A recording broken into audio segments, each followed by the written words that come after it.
bone alive.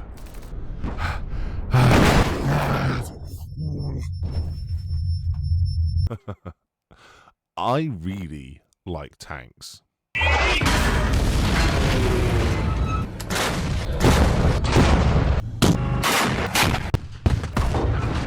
I really don't like this tank. It's French. What is going on, guys? Welcome back, and today we're going to be looking at Imperial armor, and this in the background is my armored company, and I have the new Rogal Dorn tank finally ready to enter my tank column. Unfortunately, the gremlins in my head just won't allow me to add it, so we're going to be building a diorama instead. So guys, let's crack on and see what the hell I have done.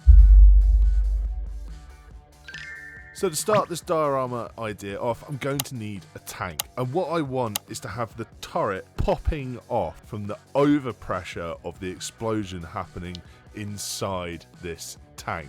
I want it to seem as if a Krag missile or something has detonated inside of it, thus obliterating and disabling this tank. But I want it to look like it's flying up into the air. And yes, that is a real thing. It does happen. I've spoken to some friends that are tankies, and they have confirmed they have seen Russian T-34 tank turrets 100 to 200 feet away from the tank it came from, which is quite a terrifying thought, but at the same time makes for a great idea for a diorama. So I'm going to be using this steel rod that I've got from a modelling shop, and I'm going to be using that to prop up the turret. For later, we're going to be adding LEDs and cotton wool to give that explosion effect. But for now, I just want it up in the air, and this is probably the best way to get it so I can hide it all later with what we will be doing. And then the last thing we need to do with the tank for this moment is just get our trusty hole-making device. For me, it is a Dremel, and create an entry point. Tanks don't just randomly explode. Well, I suppose they... I mean, they shouldn't just randomly explode.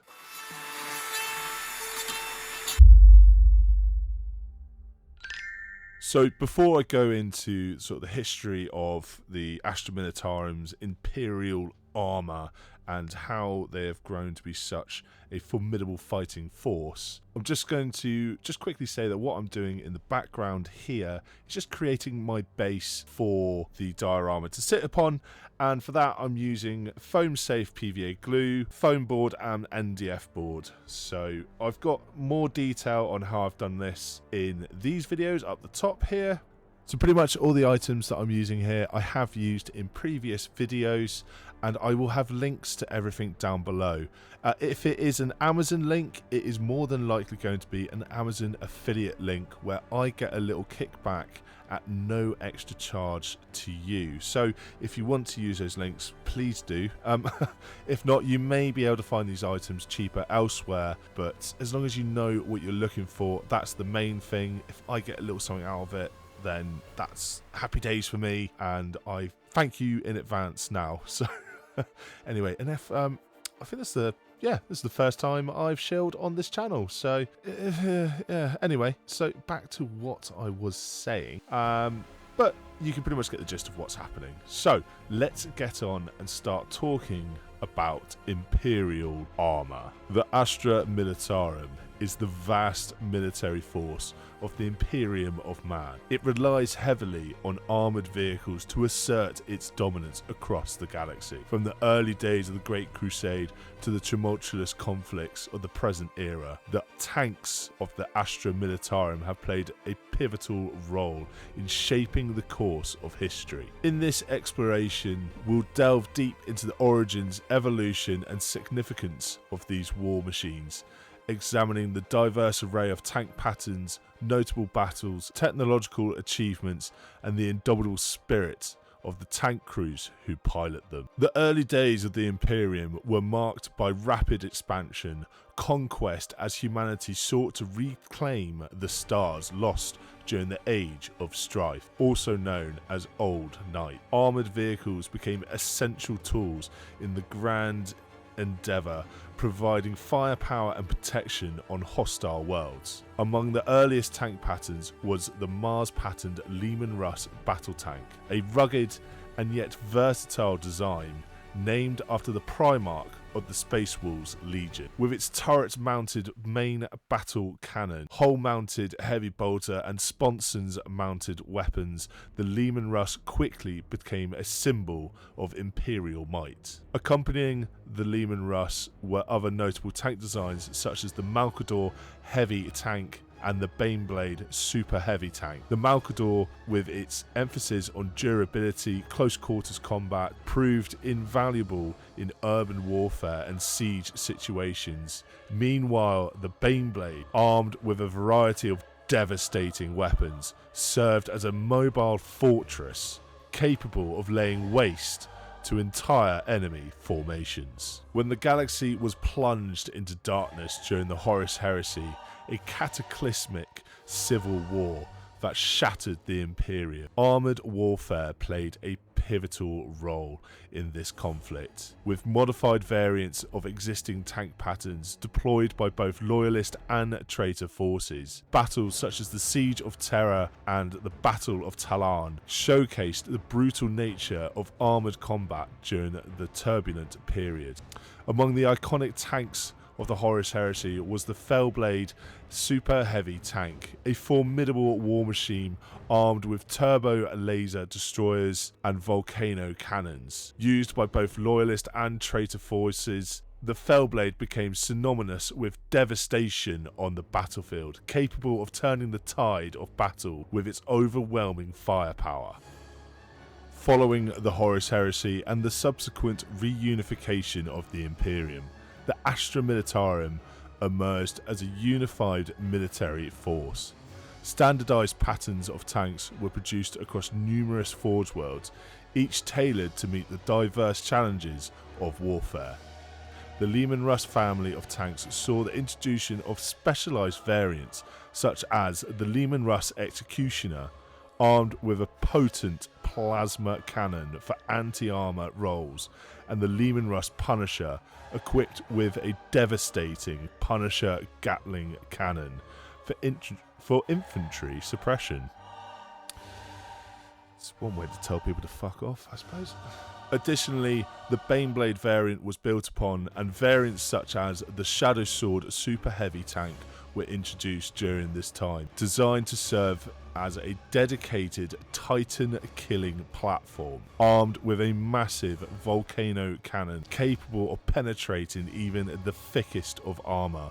The Shadow Sword played a crucial role in battle against the most formidable foes of the Imperium. And as the Imperium entered the 41st millennium, technological advances continued to enhance the capability of the Astra Militarum's armoured forces. Advanced materials such as adamantium and ceramite were utilised in tank armour, providing increased resilience against enemy fire and weaponry. Furthermore, the integration of sophisticated targeting systems, all-specs arrays, and machine spirits improved the tank's battlefield awareness, accuracy, and responsiveness. Cybernetic enhancements were also introduced to enhance crew performance, survivability, and ensure that the Imperial tanks remained at the forefront of galactic warfare. In this same time, we had the introduction of the latest variant of Leman Russ, the Conqueror. This vehicle provided Imperial commanders with a highly versatile tank capable of adapting to various battlefield roles. Armed with a powerful Conqueror cannon and secondary weapons, the Conqueror excelled in both anti-armor and anti-infantry engagements, making it a valuable asset in any armored formation. This leads us to the present era of the 40K verse, and the Astra Militarum's armoured regiments remain instrumental in defending the Imperium against various threats, from the brutal conflicts of the Sabbat World's crusade to the defense of Cadia against the forces of chaos. Imperial tanks stand as a bastion of strength and firepower. And a notable battle which we can potentially look at in the future is the Siege of Vrax. I feel like this would be, it's pretty much, it's World War One basically, with the Death Corps of Krieg and just a lot of armor, tanks, self-propelled guns, which is what basilisks are. If we start calling them tanks as well, you noobs. So the Siege of Vrax is that could be quite an interesting video to do. But let me know in the comments below if you'd be interested, or if there's any other sort of like big battles that you'd like me to cover in a diorama and as a bit of lore. So to conclude this little bit, the history of the Astra Militarum's tanks is a testament to the resilience and adaptability of the Imperium in the face of adversity. From their origins in the Great Crusade to their continued service in present day, these war machines have played a vital role in defending humanity against the myriad of threats of the galaxy. As long as there are enemies to be vanquished and worlds to be defended, the tanks of the Astra Militarum will remain steadfast in their duty, upholding the Emperor's will and securing the future of mankind. Because if you can't call in a Titan, you might as well call in the tank that can kill it.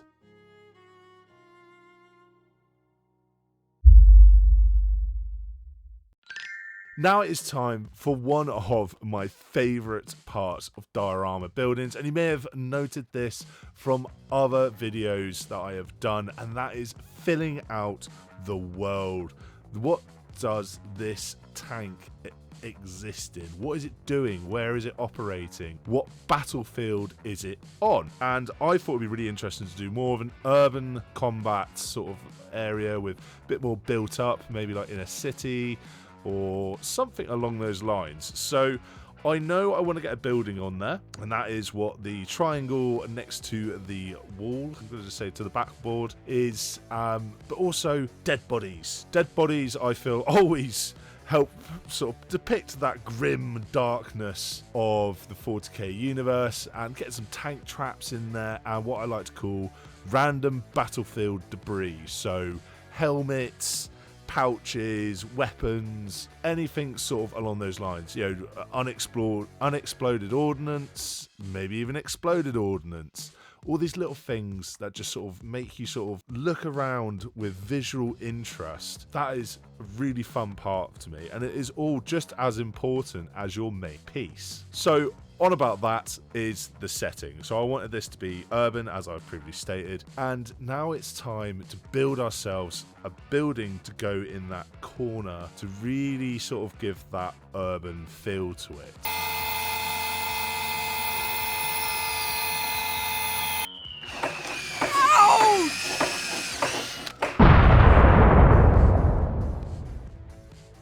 Yeah, something like that should just about do it.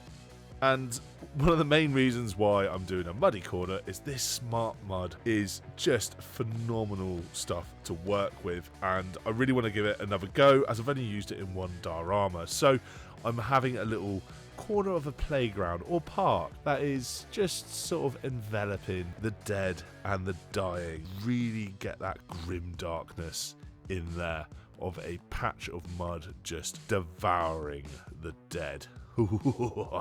Yes! And I like doing mud textures, and I think I'm pretty good at it by now because I mostly do trench scenes.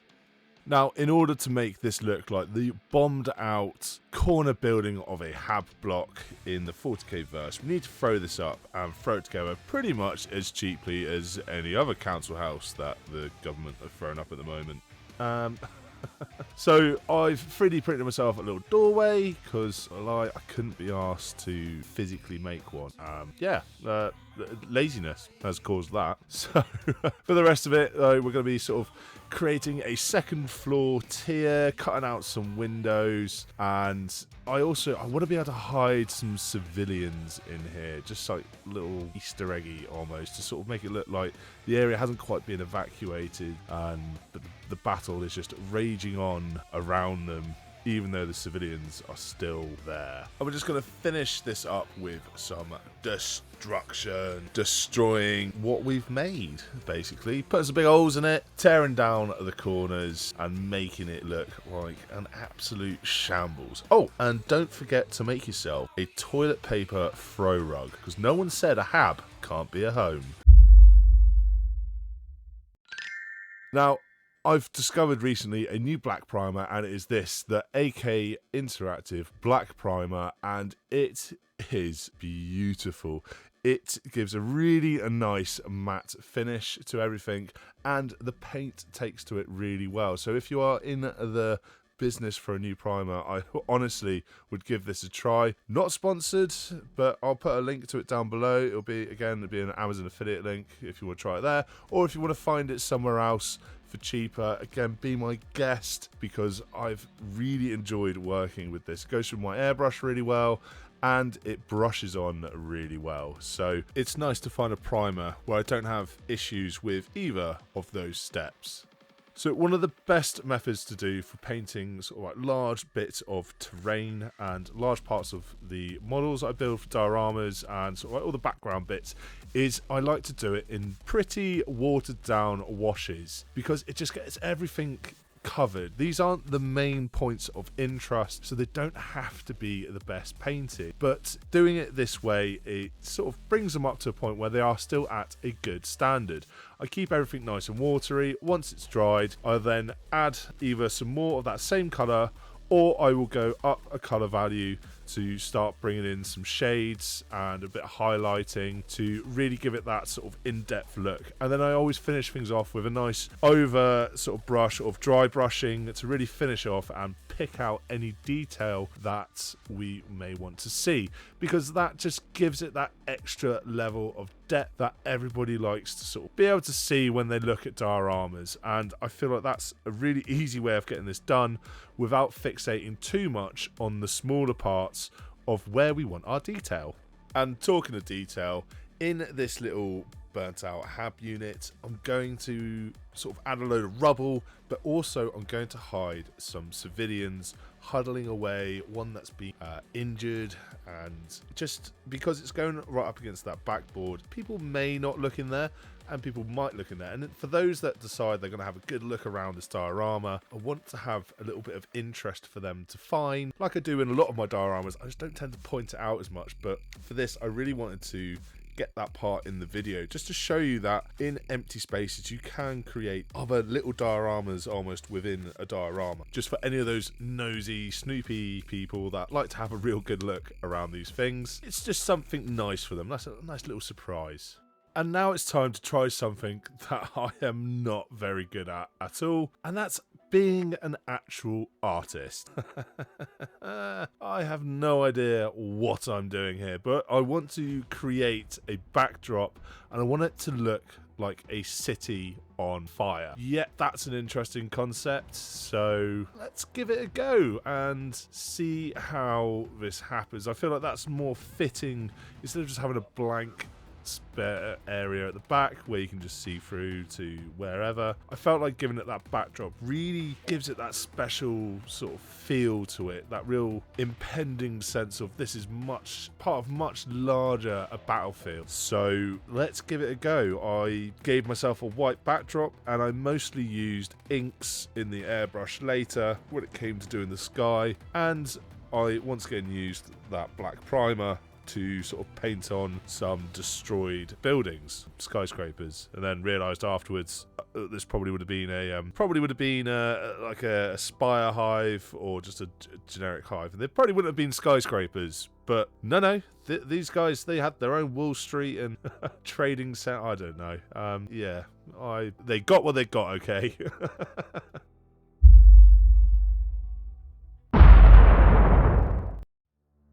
In the labyrinthine streets of the hive world Tarnis Prime, the Astra Militarum, regiment known as the 501st Cadian Shock Troops, fought a desperate battle against the encroaching forces of chaos. The cityscape was a warren of crumbling buildings, choked alleyways and barricaded streets, providing ample cover for both the defenders and attackers. Sergeant Kaylor of the 11th Imperial Armoured Dragoons, a grizzled veteran of countless urban conflict, led his squad through the ruins with gritted determination. His troops were hardened soldiers, their faces streaked with sweat and grime, their lasguns held at the ready. They knew that every corner could hide an enemy ambush and every shadow could conceal a lurking threat. Then suddenly the roar of engines shattering the tense silence as a column of Imperial tanks rumbled down the street, their tracks grinding against the rubble-strewn pavements. At their head was the mighty form of a Rogal Dorn patterned battle tank.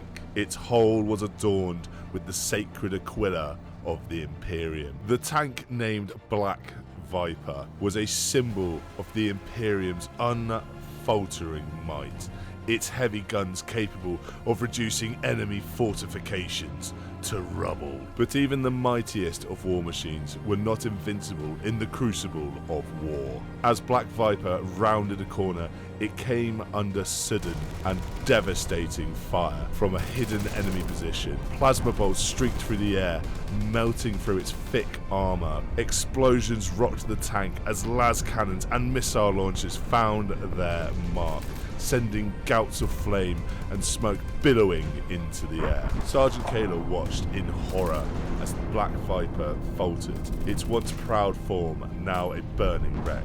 The tank's crew fought desperately to keep it operational, but it was clear that their efforts were in vain. With a final shuddering groan, Black Viper grounded to a halt, its guns falling silent. A final missile, almost slow in motion as it was observed, streaked through the air and split the side of Black Viper and ignited its magazine. With a deafening explosion that shuddered the ground underneath, the squad roared through the surrounding area as the overpressure launched the turret high into the air before dropping it back to the ground. The smouldering remains and crackling of fire filled the silence to follow before the world released its held breath of this moment, and the battle started anew. The loss of Black Viper was a heavy blow to the morale of the Cadian forces, but there was no time for despair. Rallying his squad, Sergeant Kaylor pressed on, leading them in a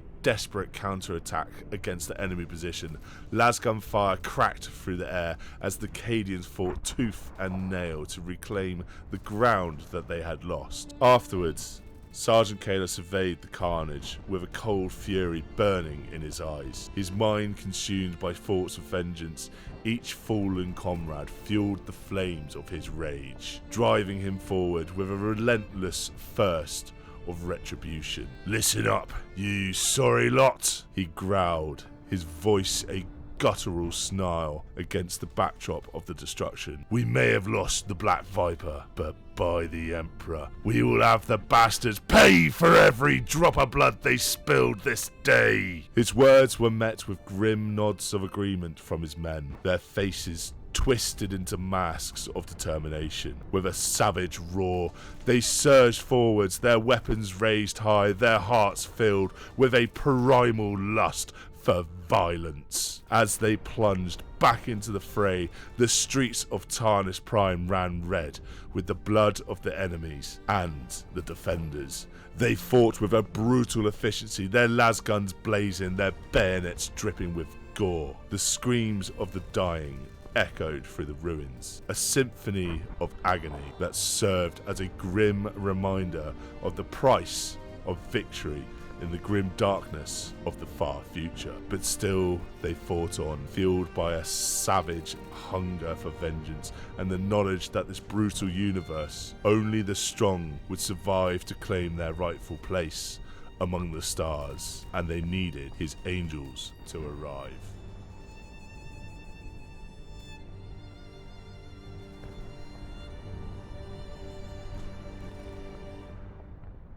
So we are now at the end of our build process. Our final thing to do is to add our LED lights. Now these are just wire fairy lights.